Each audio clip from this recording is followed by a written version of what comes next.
दोन पोलीस अधिकारी पकडून किंवा दोन आरोग्य खात्याचे अधिकारी पकडून याची साखळी आहे. 25-30 जण मिळाले त्याच्यामध्ये. हे मोठं ढाकलं. ती निडर होती हो, ती निडर होती, स्वाभिमानी होती. यांना दबली नाही. अनफिट लिहून दे म्हटलं तर दिलं नाही. पोस्टमॉर्टम रिपोर्ट बदलून दिले नाही. त्याच्यामुळे तिला मारल्या गेलं. पीएम म्हणणारा कोण होता त्याला माझ्या पुढे आला ना असं करायला. तुम्ही मॅडमचे वडील आहेत का? तुम्ही सांगा व्हीआयपी पेशंटचे जर येत असतील आरोपी गुन्हे करून आमच्या आरोपीला वाचवण्यासाठी तुम्ही फीट घेऊन द्या म्हणत असाल तर मग सामान्य न्याय जनतेला न्यायच देऊ शकत नाही आम्ही. व्हीआयपी पेशंटचे जर तुम्ही आरोपींना बदलून द्या म्हटलं तर कसं नाही देणार आहेत आम्ही? न्याय देऊ शकतो कसं आम्ही? व्हीआयपी पेशंटचे आरोपी आहेत त्यांना सोडून द्या, त्यांना फीट द्या, त्यांचे पोस्टमॉर्टम रिपोर्ट बदलून द्या, झालं मग जनतेने असंच रडायचं आमच्यासारखं. आमच्यावर ही वेळ आली, जनतेवर काय याच्यापेक्षा बदतर वेळ येणार आहे अजून? नाही, ती स्ट्रॉंग मुलगी होती. मला डाऊट या गोष्टीवरून वाटत आहे की हॉटेलमधून हॉस्पिटलमध्ये नेईपर्यंत कोणत्याही नातेवाईकांची परमिशन नाही घेतली तर हातावरचं तिनच लिहिलं. हे कशावरून? एक तर त्याच्यावर खाडाखोडी आहे, त्याच्यावरची हँडरायटिंग तिची ओळखायला येत नाही. हे आज क्वेरीचा मुद्दा आहे माझ्यासाठी. कारण मी काल रात्रभर बघितले ते हँडरायटिंग ओळखायला येत नाही. 10 जागेवर खाडाखोड आहेत तिच्या. ह्या लेटरमध्ये एकही खाडाखोड नाही. तिथं कसं काय खाडाखोडी झालेली त्यानं?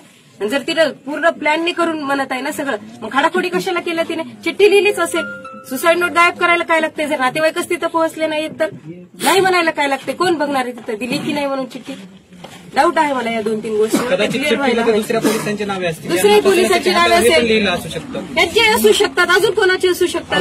फक्त त्याच दोघांचे टाकून वेगळं केलं. आणि माझी बहीण एवढी स्ट्रॉंग आणि एवढी स्वाभिमानी हे असं मला वाटत नाही. या गोष्टी इतक्याच दोघांपुरत्या मर्यादित आहे. त्याच्यामध्ये भरपूर जण इन्व्हॉल्व आहे. फक्त ते म्हटलं नाही, मी मोठे मासे वाचवण्यासाठी छोट्या माशांना लावलेलं आहे हे कामाला. सुसाईड नोट तिने लिहिलेलीच असणार 100%. सुसाईड नोट गायब करण्यात आलेली आहे. ती काही इतकी साधी भोळी लहान मुलगी नाही, वेल एज्युकेटेड आणि स्ट्रॉंग आहे. पीजीला जाणार होती, जॉब करत करत अभ्यास करत होती, नाही देखवलं कोणाला. 80-90 पोस्टमॉर्टम करणारी मुलगी. सर विचारा महाराष्ट्रामध्ये 90 पोस्टमॉर्टम कोण करते? एमबीबीएसला कोण दबाव आणते करण्यासाठी? आणि रिपोर्टही बदलण्यासाठी कोण दबाव आणते? एवढा 2,000 एमएससी करणारी एवढी हुशार होती म्हणूनच एमएससीला म्हणले असतील ना कर म्हणून. एवढी हुशार होती म्हणूनच तिला करायला लावले असतील ना तेवढे कोण करते? विचारा बरं सर तुम्ही.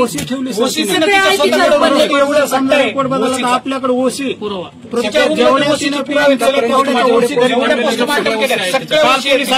रूमचा पंचनामा केला तेव्हा ते घेतले पूर्ण ते पोस्टमॉर्टमचे रिपोर्ट तिच्याकडे एवढं मोठं. पण माझ्याशी फोनवर बोलताना सांगायची ना, फोन केला की कुठे? अगं पोस्टमॉर्टम आले, थोड्या वेळाने बोलते. अरे तुझ्याकडे एवढं कसं काय? तुझ्या ड्युटीला कसं काय पोस्टमॉर्टम येतात?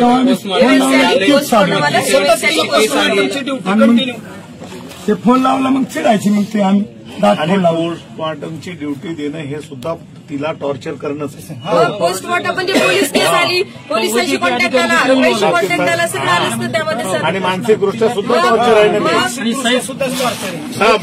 प्रत्येक वेळेला बॉडी तिनंच कापायची, प्रत्येक वेळेला बॉडी तिनंच कापायची. किती डॉक्टर अवेलेबल आहेत? त्याच्यामधल्या किती डॉक्टरने किती पोस्टमॉर्टम केले?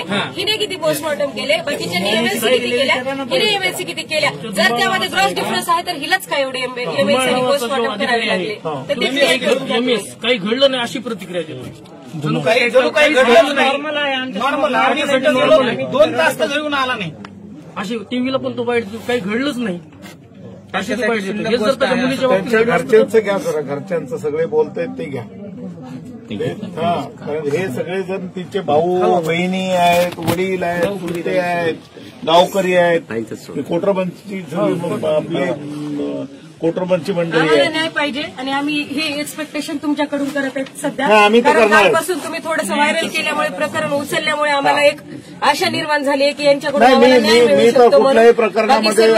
विचारपूस करतायत त्याच्यावरून तर आम्हाला चांगलं वाटत आहे. कमीत कमी आहे भावना की कमीत कमी यांच्यावर दुःखाचा डोंगर पसरला, विचारावं हे काय सफर करत आहेत म्हणून. आणि कालपासून ते प्रकरण उचलून धरल्यामुळे थोडीशी अपेक्षा आहे, जाणीव झाली लोकांना की न्याय मिळेल यांना म्हणून. त्याच्यात व्हायरल करून टाकलं. आम्हाला न्याय पाहिजे सर, लवकरात लवकर न्याय पाहिजे. नोटवर फोकस करून एकाच देशाची केस जाते, सखोल चौकशी. कारण हॉटेलमध्ये तिथं नेऊपर्यंत लिहिलं नसेल हे कशावर? त्याच्यात अजून नावं असू शकतात, सुसाईड नोट गायब केलेली असू शकते, ज्याच्यात अजून नावं असू शकतात. कोणाचे नाव ते कसं कळेल आपल्याला? त्यांनी सोडलं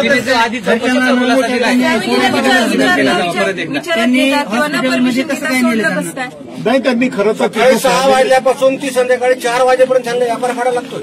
नाही पण साहेब त्याच्यामध्ये असं आहे की फॅमिलीला इन्फॉर्म करायला पाहिजे होतं की आम्ही सोडावं का